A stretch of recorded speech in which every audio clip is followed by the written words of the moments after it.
How you guys can recover your Genshin Impact accounts. It's pretty simple to recover a Genshin Impact account, so follow the step. But before that, let me tell you guys what Genshin Impact is.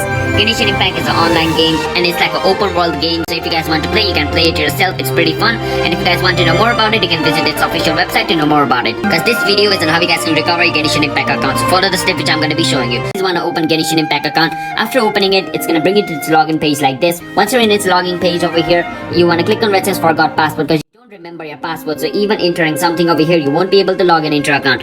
So click on forgot password.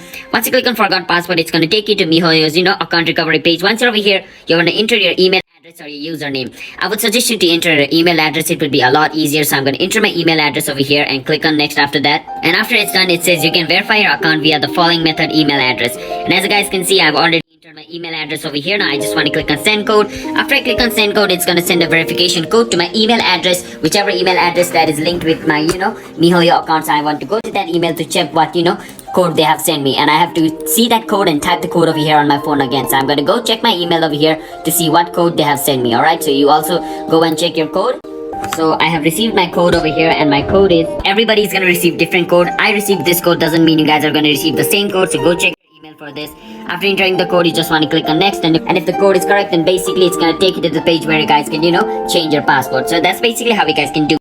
So I'm not going to change my password, so I'm not going to go to the changing password page. But if you guys follow the step which I just did, then it's going to take you to the page where you guys can change your password for your account. So hope you guys were able to understand the video.